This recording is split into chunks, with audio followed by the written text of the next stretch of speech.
Morning, we are here on a peace mission, very peaceful. Uh, we have come, as I have introduced ourselves, as heads of churches of the various associations and groupings in Ghana.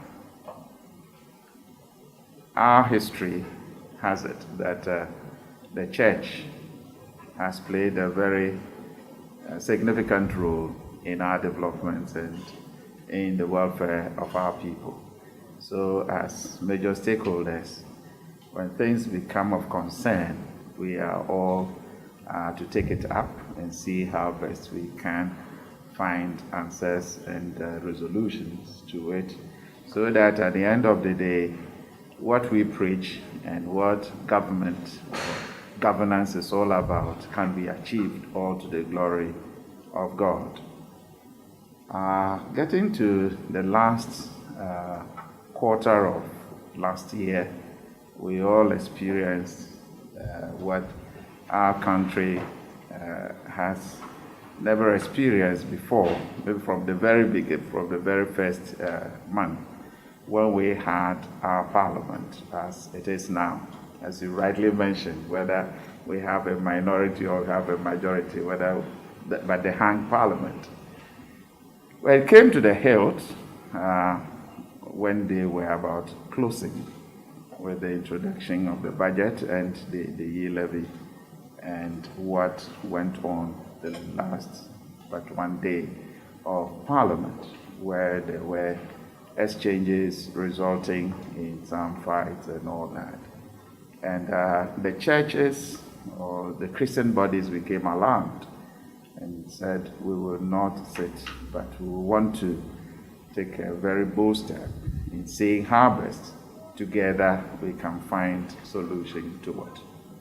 So we have made various approaches.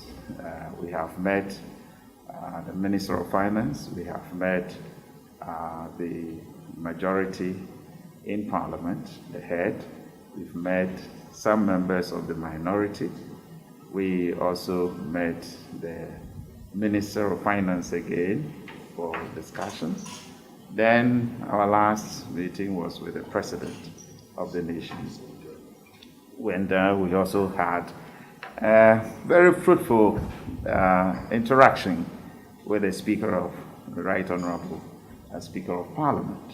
And we saying that there are other major stakeholders for whom we need to also make approaches and see how best we can find answers to what is happening to us, looking at all the circumstances and the conditions around us, especially what is happening in our sub-region, not only looking at what is happening here in our country, but what is even around our sub-region.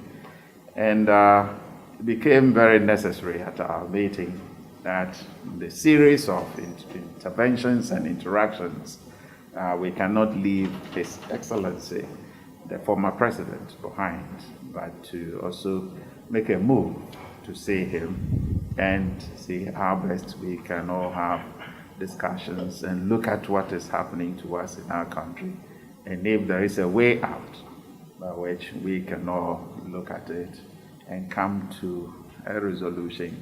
To get a detail of, what our concerns are, you will understand the viewpoint from which we are coming.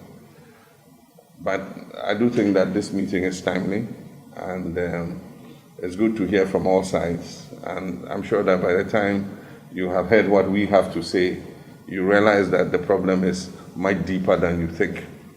And that's why I brought some of the MPs here. That fight was a fight for democracy. There's no way a speaker can sit in the chair, relinquish the chair, let somebody else come and sit in it, and take a vote in something that he has presided over. The Constitution is clear. You take a voice vote, ayes or nays. If somebody challenges it, it means that we don't agree with your choice. So you, the speaker, must sit in the chair and do a division.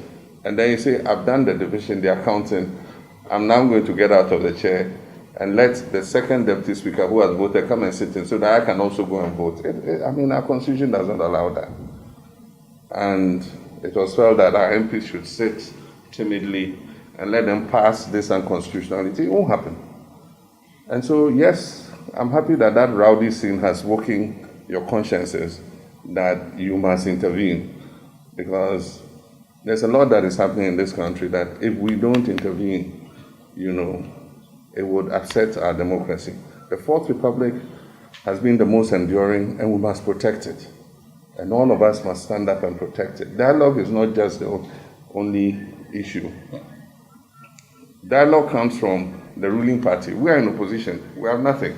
If the ruling party says, come and dialogue, of course we'll come and we'll sit and dialogue.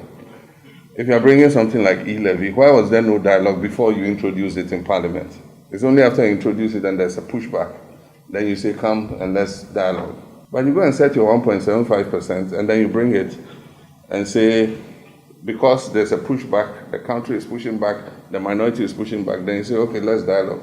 Okay, I'll give you 1.5. It's like we are negotiating in Makola. E-levy is not the problem. E-levy is a symptom of what has gone on for the last 4 years.